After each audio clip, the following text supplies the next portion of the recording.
Hoje nós pretendemos terminar aí o capítulo 3. Vamos dar uma rápida passagem pelo que nós já vimos.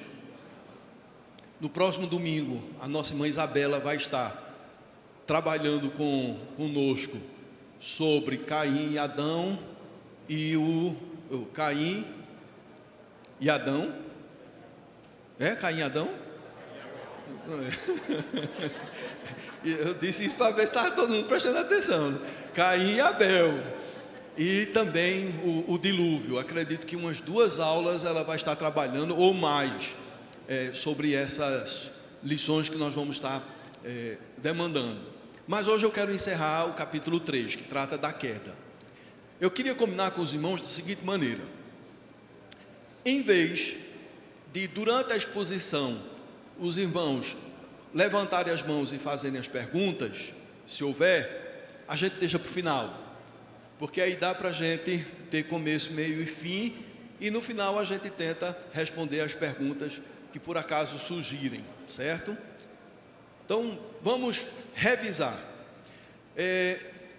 Vamos acompanhar pelo telão. Então, não precisa acompanhar pela Bíblia, pela sua Bíblia, mas pelo telão, para que a gente possa todos participar.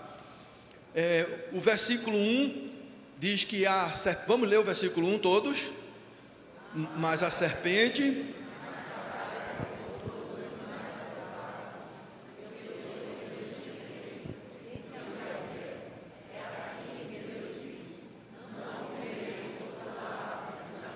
Nós já fizemos algumas considerações sobre a serpente. Nós vimos que a serpente não é uma figura mitológica, não é um mito.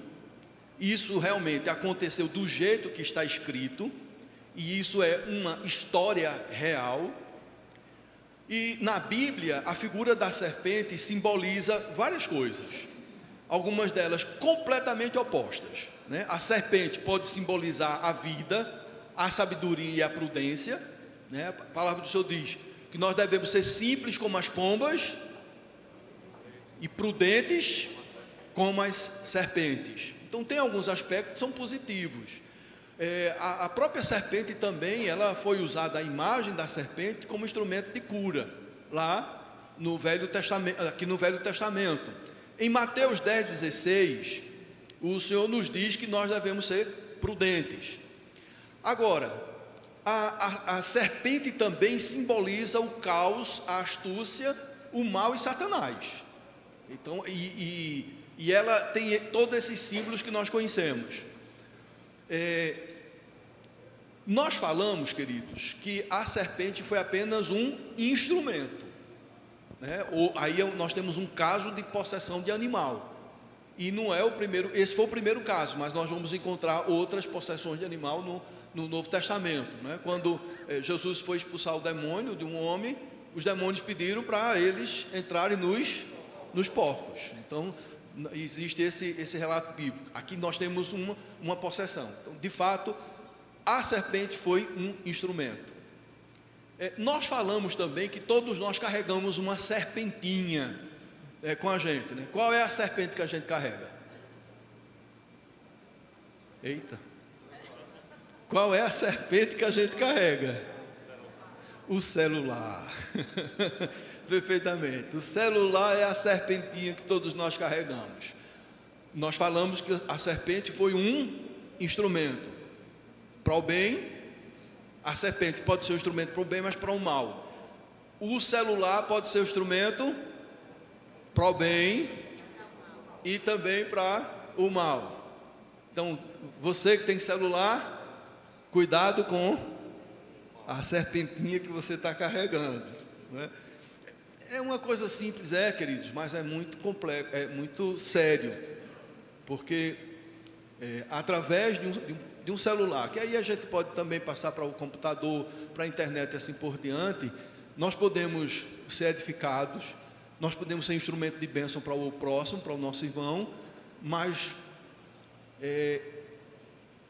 esses instrumentos podem ser terríveis para destruir a nossa fé, para destruir famílias, para destruir casamentos, para destruir a potencialidade dos nossos filhos e assim por diante. Devemos ter muito cuidado, porque eu já falei, é uma experiência que todo mundo tem. Você vai fazer uma pesquisa bíblica. No resultado dessa pesquisa, o que é que aparece para você?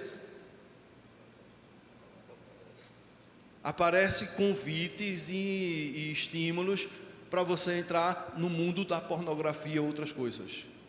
Ou não é? Ou quando você faz uma pesquisa bíblica, só aparece coisa de Deus. Então, esse instrumento, nós precisamos ter muito cuidado com ele. Os pais precisam cuidar como os filhos estão usando esse instrumento. Existem mecanismos tecnológicos em que os pais podem acompanhar os filhos em que eles estão caminhando, né? Estão acessando. Então a gente precisa ter cuidado.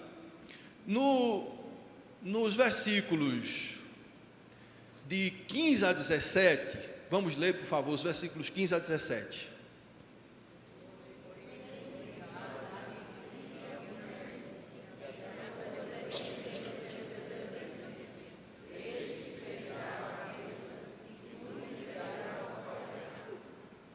Espera aí, irmãos, eu me atrapalhei, me perdoe. Gênesis capítulo 2, versículo 15 a 17. Isso porque no versículo 1, a serpente vai para a mulher e diz: é assim que Deus disse, não comereis de toda a árvore do jardim. Então a serpente vem com uma distorção da palavra de Deus. E aí nós vamos ler o texto de Gênesis 2, de 15 a 17, para percebermos exatamente o que Deus disse para o homem. Tomou, pois, o Senhor Deus ao homem e o colocou no jardim do Éden para cultivar e o guardar. E o Senhor Deus lhe deu esta ordem: poderás comer livremente, mas da árvore do conhecimento do bem e do mal não comerás, porque no dia em que dela comerdes, certamente morrerás. Ou seja, o diabo distorce a palavra de Deus para estabelecer um diálogo com a mulher e assim despertá-la para o pecado. Aqui, queridos, nós temos umas acusações sutis do diabo em relação à palavra de Deus. Ele distorce inteiramente a verdade. Ele quer que a palavra de Deus pareça dura e restritiva. O comentarista, ele diz o seguinte: Satanás polidamente manobra Eva para o que pudesse parecer uma discussão teológica sincera, porém subverte a obediência e distorce a perspectiva ao enfatizar a proibição de Deus e não a sua provisão, reduzindo a ordem divina a uma questão, pondo em dúvida a sua sinceridade, difamando seus motivos e negando a fidelidade de sua ameaça. Veja o quanto o diabo é estratégico, quanto ele é sagaz, e nós precisamos ter cuidado. Aí veja a resposta de Eva no versículo 2 e 3 do capítulo 3. Vamos ler juntos? O texto, vamos lá. Respondeu-lhe: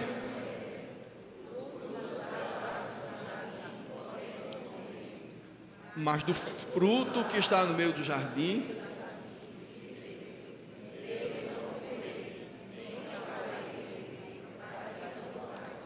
qual o destaque que a gente percebe aqui no versículo 3?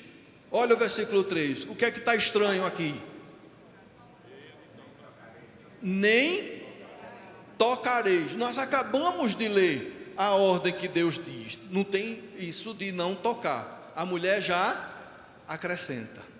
E a primeira vitória do diabo foi levar a mulher a potencializar as restrições.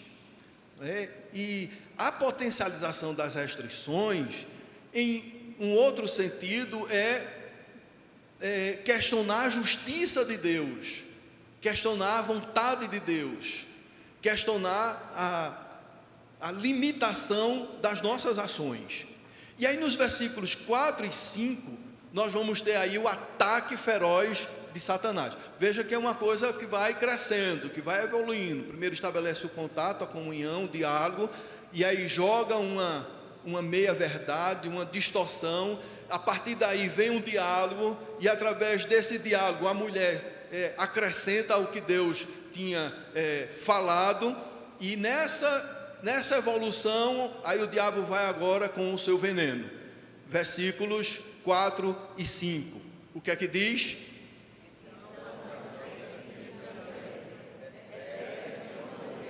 Veja aí a afronta, a astúcia de Satanás, né? Ele primeiro distorce, agora ele vai e diz, ele nega a palavra de Deus, né? Ele diz, você não vai morrer. Versículo 5. Aí vem uma acusação terrível contra Deus, porque Deus...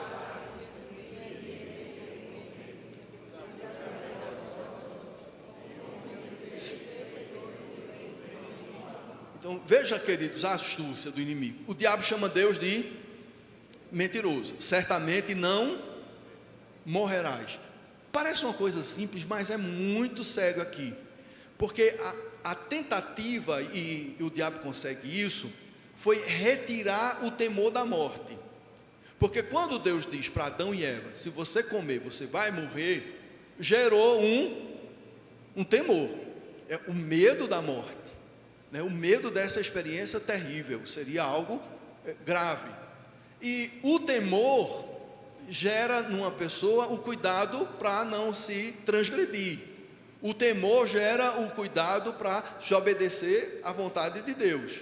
Só que com essa palavra que o diabo diz, você não vai morrer, joga dúvida no coração da mulher e retira o temor da morte. E essa é uma das estratégias de Satanás, jogar com os atributos de Deus, né? Deus é amor, aí você não vai morrer. E aí vem a teoria do universalismo, né? No final todos vão ser salvos, porque Deus é amor. Então o diabo fica jogando com os atributos de Deus, de uma maneira com que as pessoas fiquem em dúvida acerca da justiça divina. E aí ele diz, não tem inferno, Deus existe mesmo. Então ele é especialista em semear as dúvidas. Com Eva, ele sutilmente retira o temor da morte, retira as consequências, retira o respeito e temor às palavras de Deus e ao próprio Deus. Meus amados, uma das coisas que de pior pode acontecer conosco é perder o temor a Deus. É perder o temor a Deus. E nós estamos vivendo num mundo em que o diabo já jogou todas as suas fichas para retirar esse temor. E tem muitos crentes que, infelizmente, perderam o temor a Deus. E estão fundamentados em determinadas teologias. Ou usando a teologia, uma verdade de Deus, para distorcê-la. Vou dar um exemplo aqui. Nós temos a doutrina da perseverança dos santos. E o que é que ensina essa doutrina? Que aqueles que Deus escolheu, esses vão guardar a fé até o final. Não é isso a nossa doutrina? Bom, aí o que é que algumas pessoas dizem? Então, se uma pessoa uma vez salva, salva para sempre, oba! O que é que significa esse oba? Eu vou viver de qualquer maneira. Olha, tira o temor das afirmações de Deus e do julgamento de Deus, baseado numa doutrina bíblica. E aí esquece, porque nós temos que ter o entendimento de que os atributos de Deus, todos eles são aplicados na mesma proporção. Deus é amor? Mas na mesma proporção que Deus é amor, Deus é justiça. Deus nos escolheu para a eternidade e Ele opera em nós a perseverança até o final. Isso é verdade. Mas é verdade também que essa operação de Deus em preservar-nos até a glória celestial também inclui uma vida de santidade, uma vida de obediência. Mas aí qual é a estratégia do diabo? Oba! Você está salvo, só para frente, nada que você fizer vai destruir, você não vai perder a sua filiação. Olha, o pastor Edson não pregou semana passada? Pode um filho deixar de ser filho? Então o que você fizer, você não vai deixar de ser filho. Quem é que diz isso? Quem é que diz isso, irmãos? É o diabo, pode ter certeza disso.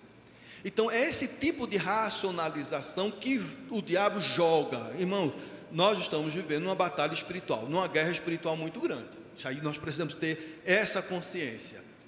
E devemos ter discernimento para percebermos aquilo que é veneno de Satanás. Então nós não podemos, e que Deus nos dê a graça de nunca perdermos o temor a Deus. Pecado gera consequência. É certo de que você não perde a sua salvação. É certo que você não deixa de ser filho. Mas tão certo quanto você não perde a salvação e você não deixa de ser filho de Deus, as consequências são terríveis para a sua vida, para a vida da família, para a vida da igreja e da sociedade. Então, quando a gente decide desobedecer, perde o temor a Deus, e esse temor ele é perdido quando nós começamos a racionalizar e ouvir a voz da serpente. Vamos seguir. Versículo 6. Leamos. Vendo a mulher agradável aos olhos,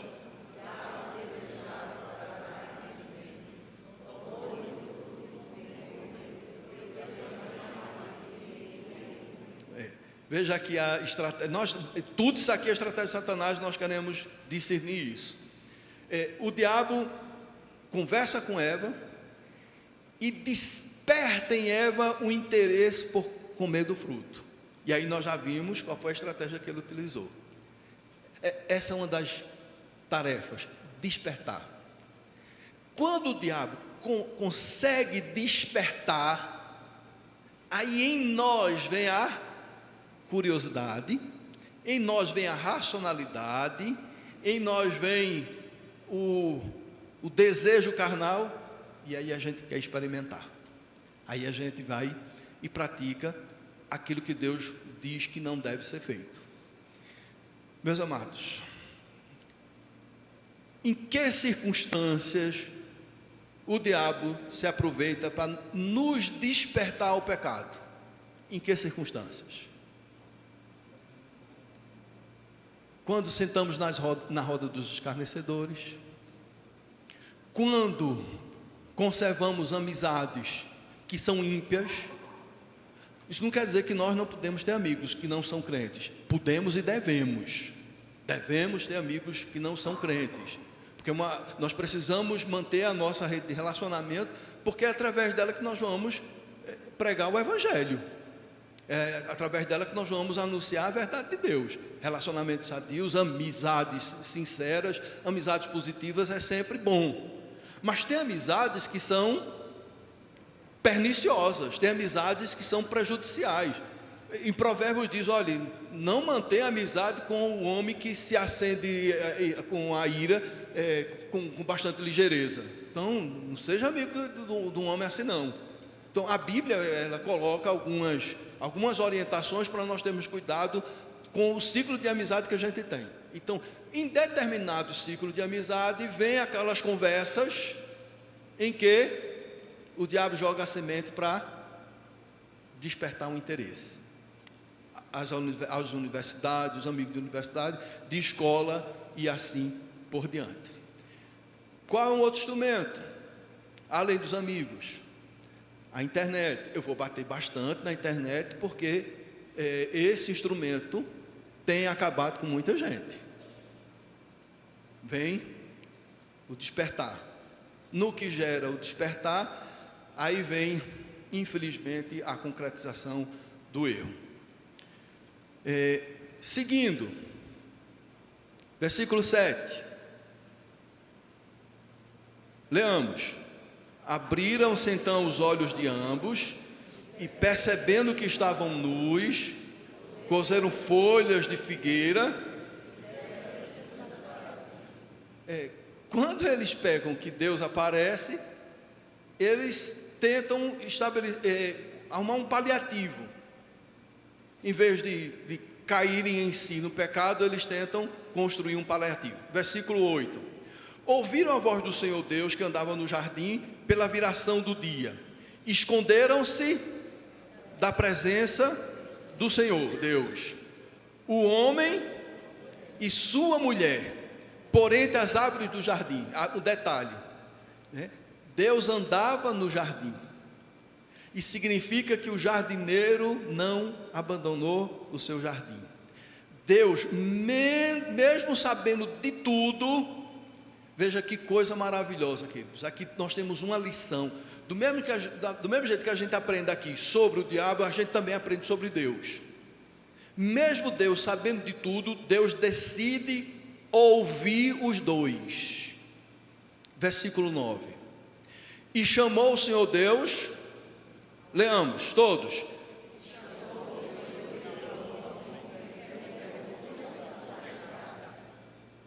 Ele respondeu: ouvi a tua voz no jardim, e porque estava nu, tive medo e me escondi. A pergunta é: Deus sabia o que o homem tinha feito? Sabia. Deus conhece todas as coisas. Mas o que é que Deus faz? Deus escuta. Veja que coisa extraordinária isso aqui, irmãos. Mesmo Deus sabendo que Adão tinha feito, Deus dá oportunidade a Adão de fala. E às vezes nós não imitamos a Deus nesse aspecto. Tomamos conhecimento e não temos tanta informação quanto Deus, mas não ouvimos o outro lado, não ouvimos o irmão, não ouvimos a história, a outra parte, porque em tudo tem os dois lados. Deus deu a oportunidade a Adão de fala. Deus ouve. E é por isso que a Bíblia está sempre falando, né? Muitos textos bíblicos. Nós temos que ser prontos para ouvir, tardio para falar e tardio para se irar. E aqui é uma lição muito importante. Não tire nenhuma decisão, não tire nenhuma conclusão sem ouvir o outro lado. Não tire nenhuma conclusão, não emita um juízo de valor sem ouvir o outro lado. Mas a mesma coisa que Deus faz com Adão, também faz com Eva. Aí no versículo 13, leamos: disse o Senhor Deus à mulher: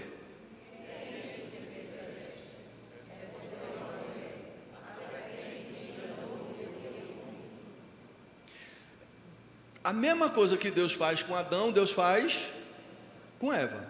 Ouve. Que é importante, queridos, ouvir. Provérbios 18:13. Responder antes de ouvir é estutícia, tolice e vergonha. Provérbios 18:17. O primeiro que pleiteia a sua causa parece justo, até que vê um outro e o examina. Tiago 1:19. Sabeis essas coisas, meus amados irmãos, todo homem, pois, seja pronto para ouvir, tardio para falar, tardio para se irar. Devemos ter cuidado com o juízo precipitado. Deus dá ao homem e à mulher a oportunidade de ouvir. E aí, os dois transferem as responsabilidades, que isso é uma tendência humana. Versículo 12. Então disse o homem. Versículo 12, vamos lá? Então disse o homem: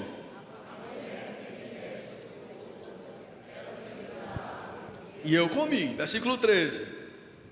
Disse o Senhor Deus à mulher: que é isso que fizestes? Respondeu a mulher: a serpente me enganou e eu comi. Essa é a tendência humana.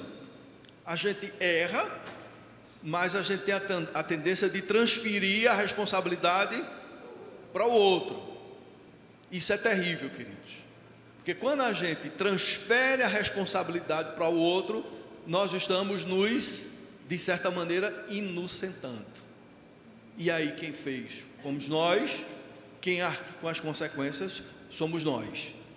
E Deus então estabelece um juízo sobre a serpente. Deus não escuta a serpente. Você vai ver Deus ouvindo o homem, Deus ouvindo a mulher, mas não estabelece diálogo nenhum com a serpente. Deus já vai e decreta a sua sentença condenatória. Versículo 14.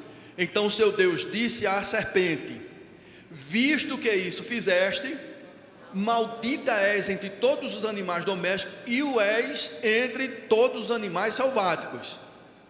Rastejarás sobre o teu ventre e comerás pó todos os dias da tua vida. Deus não estabelece nenhum diálogo com a serpente. E aqui, queridos, no versículo 15, nós temos um detalhe extraordinário, que é a promessa messiânica. Vamos ler o versículo 15 todos?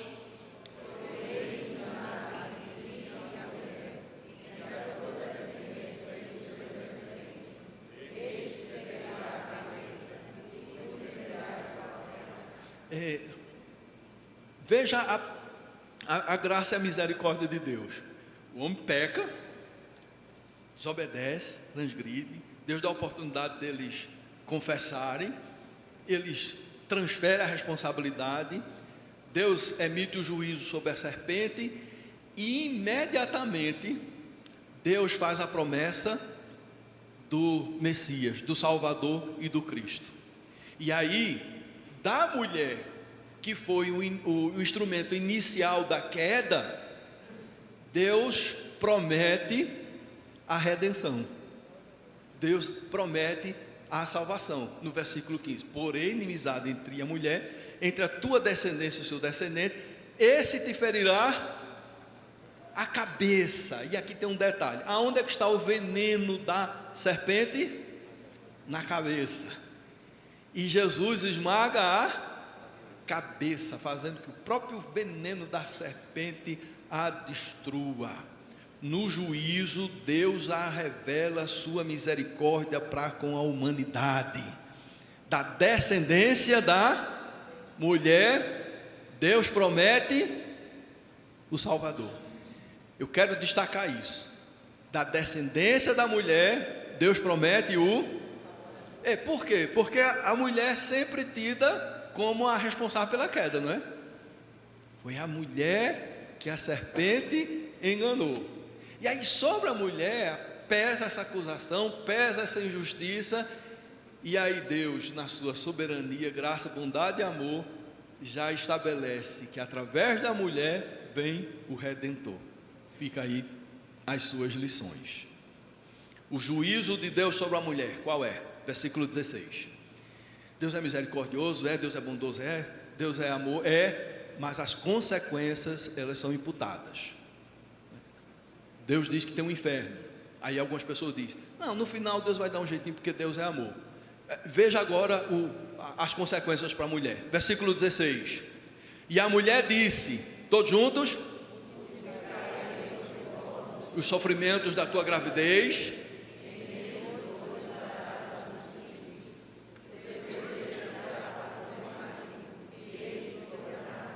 Veja, aqui tem uma questão bastante complexa, né? Porque o texto sagrado, ele diz: multiplicarei os sofrimentos da tua gravidez, e em meio a dores darás à luz filhos. Pelo que eu sei, a maior dor que pode existir é a dor de parto. Nos homens, a dor que se compara à dor de parto, qual é?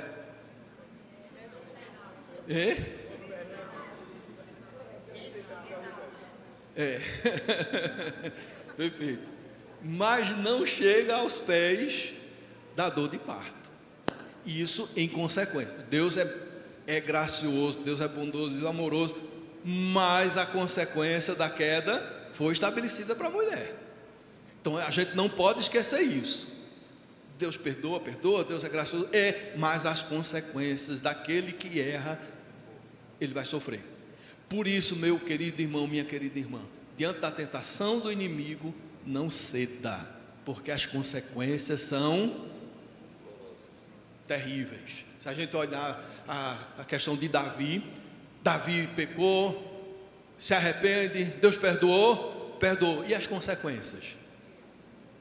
A família dele foi destruída, o filho dele foi morto, ele teve perdas significativas. Então Deus perdoa, mas as consequências vêm aí.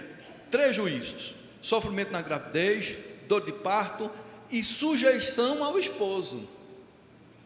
É isso que o texto sagrado está dizendo, sujeição ao esposo. Ou seja, numa casa pode ter 2 cabeças, num corpo pode ter 2 cabeças. É uma coisa monstruosa, né? Uma coisa estranha, esquisita. Na constituição familiar, se a gente pensar a família como um corpo, pode ter 2 cabeças. Então Deus estabeleceu para o homem ser o cabeça da família. Isso não significa, queridos, que a mulher é menos importante do que o homem, de maneira nenhuma. Significa funções e responsabilidades e atividades diferentes. Isso está claro na Escritura Sagrada. Agora, quando a coisa é invertida, aí vem os problemas que a gente tem visto hoje no meio da sociedade. Sofrimento na gravidez, dores de parto, sujeição ao esposo, e há uma 4ª consequência, que é a morte. O juízo de Deus sobre o homem, versículo 17, 18 e 19, vamos ler todos.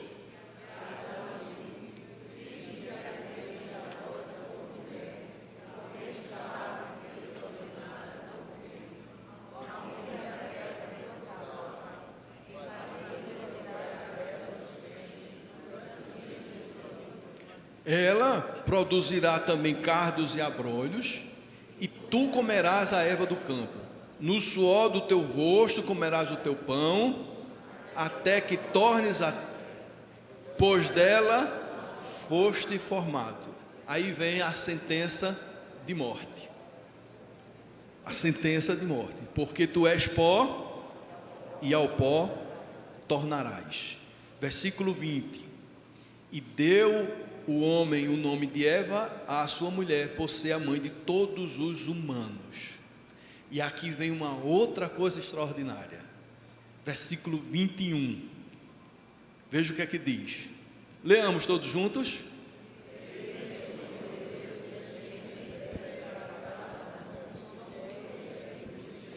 Fez o Senhor Deus o quê?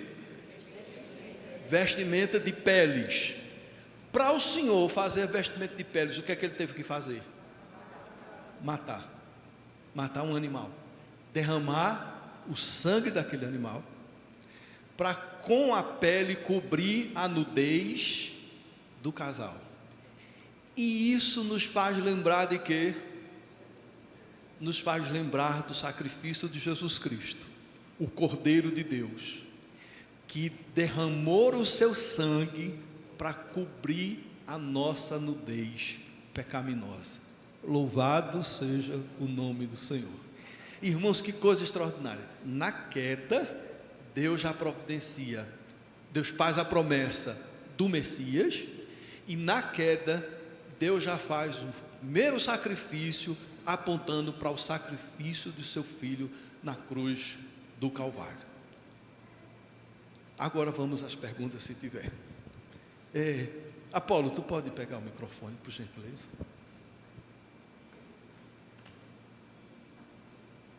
Próxima semana, Isabela vai tratar de Caim e Abel e do dilúvio.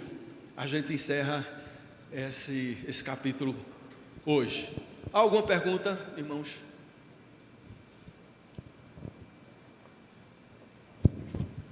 Amém.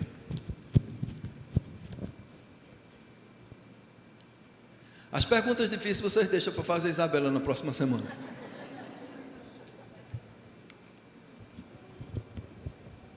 Eita, pastor, o senhor está aqui, né, da próxima semana. Veja, foi uma pergunta que ficou em aberto da semana quando o Senhor começou a trabalhar esse tema, que foi perguntado sobre por que Deus chama Adão e se refere a Adão primeiro e não a Eva.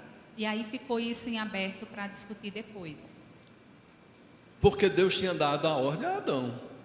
Então ele cobrou de Adão. Adão era o responsável pela família. Desde já Deus estabeleceu Adão como responsável pela família. E tanto é que no Novo Testamento, quando vai tratar dessa questão, ele diz: primeiro Deus formou Adão e depois Eva. Então não é uma questão, volta a dizer, de diminuição de valor. Nenhuma mulher deve se sentir desvalorizada ou inferior ao homem, porque Deus estabeleceu essa divisão das atividades e das funções. É só uma questão de organização divina. Deus poderia ter feito primeiro a mulher e depois o homem, poderia, mas Deus, na sua sabedoria, decidiu fazer o homem e depois a mulher. Não existe inferioridade nisso, existe distribuição de maneira sábia nas atividades de cada pessoa. Porque se numa família os dois mandarem, imagine, a mãe diz para o menino: não faça isso. Aí o pai diz: pode fazer, tem nada demais. Vai acontecer o quê? É bagunça generalizada. Então tem que ter uma palavra de comando final. É claro que o ideal é que todas as decisões sejam em comum acordo, seja harmoniosa. O ideal é através desse diálogo. Mas quando alguém precisa decidir, quem é que tem que decidir? O homem, nem que seja: decida, minha filha.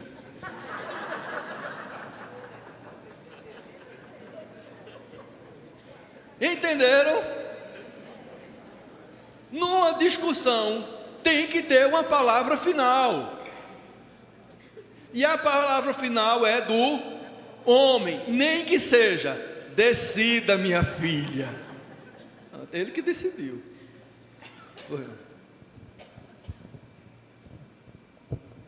Pastor, o senhor falou da questão das consequências do pecado, que nós herdamos a partir da queda.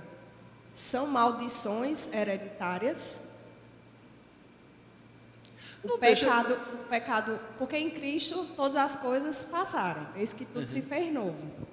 Mas mesmo assim herdamos algumas maldições? Nós sofremos com as consequências do pecado original. Essas consequências, elas estão aí todos os dias. Crente adoece, mesmo depois que se converte, mesmo depois que é cheio do Espírito Santo, mesmo depois que se consagra pastor, presbítero, adoece, porque é consequência do pecado original. Essas consequências, elas estão presentes. E aí vem as consequências, que eu não gosto muito dessa palavra maldições hereditárias, mas são as consequências naturais do primeiro pecado. E aí nós temos as mais variados tipos de consequências. O nosso DNA, né? No nosso DNA, às vezes nós trazemos doenças dos nossos antepassados. São maldições? Não, são questões da consequência do primeiro pecado. Pois não, Isabela? Pastor, ainda sobre essa questão do homem e da mulher. É interessante, eu estava lendo Gênesis 1 e vendo o princípio do governo já no início, quando ele coloca, por exemplo, o sol, a lua, que não dá nome, né, porque eles eram adorados pelos povos da época, então não são nomeados, mas são para governo, né, governo do dia, da noite, das estações. Então o princípio do governo está presente. Na questão do homem como cabeça, é também o princípio do governo ali presente. Só que, com a queda, deixa de ser harmônico. E a gente precisa afirmar e reafirmar isso. Porque a gente tem uma visão equivocada como sendo algo negativo que Deus criou na sociedade de hoje, né? Para a nossa sociedade, essa relação de governo, de autoridade do homem, ela é vista, obviamente, de modo muito negativo. Mas, da forma como Deus criou, seria harmônica, seria completamente dentro do plano inicial, né, de maneira perfeita. Então, não existiria. Tudo que existe, né, a desarmonia e a desorganização disso é consequência do pecado e da queda. Isso precisa ser visto para não pensar assim, que Deus foi ruim, né, porque estabeleceu essas distinções. Não é assim, são consequências da queda. O negócio se desorganizou depois. Existe o estabelecimento das funções. Através da própria criação, da composição física, já define algumas atividades dos homens, algumas atividades da mulher. É mais importante, menos importante, não existe isso. São funções diferentes que cada uma tem a sua importância. Se a gente pegar um relógio, né, o que é mais importante? É o vidro do relógio? É a marca do relógio? É um parafusozinho bem pequenininho. Todos eles são importantes, porque se tirar aquele parafuso, o relógio não funciona. Então, cada um tem o seu valor, cada um tem a sua importância. No trato do homem com a mulher, tem uma palavrinha que é chata, né? Porque nós vivemos diante de uma sociedade onde o feminismo tenta questionar os valores judaico-cristãos. E essa palavra chama-se submissão. Submissão. Algumas mulheres têm pavor a essa palavra. Mas olha, antes de Deus dizer para a mulher ser submissa, Ele diz para o homem amar a sua esposa. Maridos, amai as vossas esposas, assim como Cristo amou a igreja. A Bíblia não manda a mulher ir à cruz em favor do marido, não, mas manda o marido ir à cruz em favor da esposa. Mas a mulher seria a submissão, o reconhecimento da sua missão estabelecida por Deus, o homem como cabeça. Quando há essa compreensão, existe harmonia. Agora, é importante também a gente reconhecer os dons de cada um, né? O marido tem que sempre cuidar do dinheiro? Não.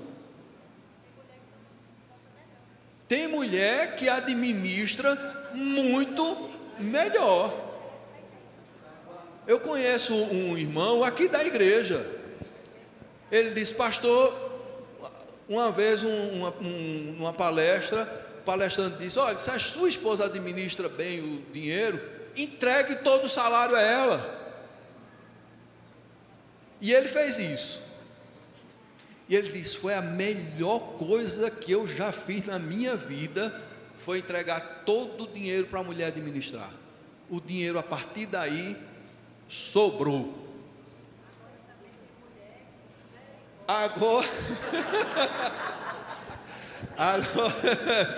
Agora tem, o senhor está dizendo que também tem mulher que misericórdia, esconde o cartão. Então tem mesmo, tem mulheres que têm vício compulsivo para gastar, para fazer compras. Eu já conheci uma pessoa que tinha tanta bolsa no mundo, cada um mais chique que a outra. Só ali é um ativo perdido. A irmã Jô está dizendo que conhece o homem que quebrou porque a esposa, misericórdia, gastava sem necessidade. Então é a questão de reconhecer os dons, os talentos. Se a mulher tem essa habilidade mais do que você, marido, passa toda a sua receita para ela. Eu já tentei fazer isso com a minha, mas ela não quis não. Mais alguma pergunta? Mais alguma pergunta ou alguma observação do texto? Aqui atrás, por favor, Apolo. Lá atrás. Amém.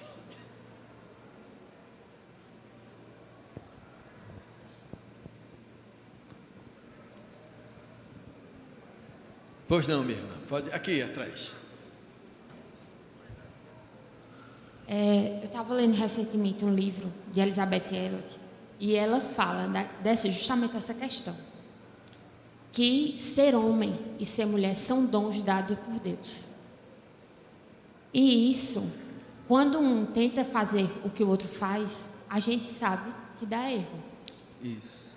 Porque o homem nunca vai conseguir fazer o que a mulher faz e a mulher nunca vai conseguir fazer o que o homem faz.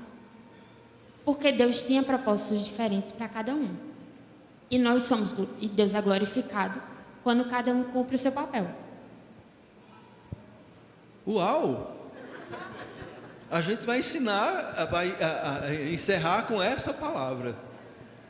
Deus é glorificado quando cada um cumpre o seu papel.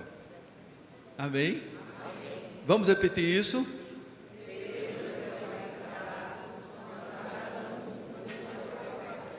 Vamos orar?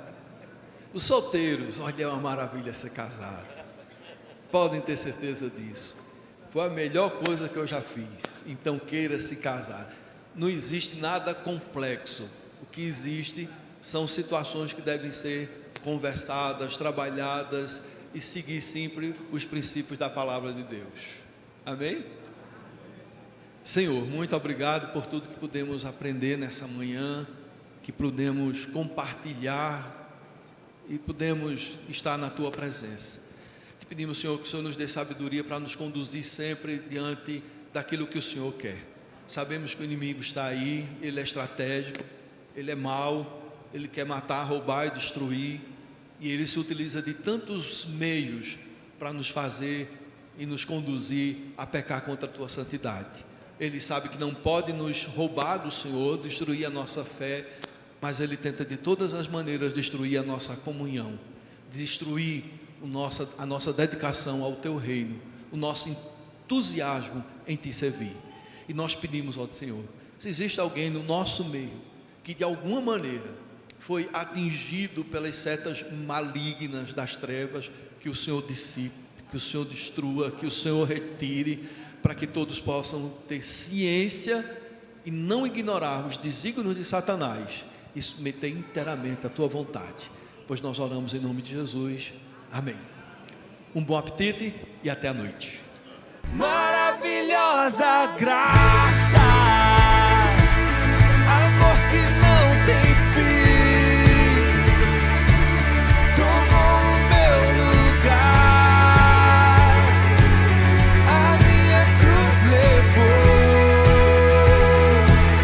e deu a sua vida para me libertar.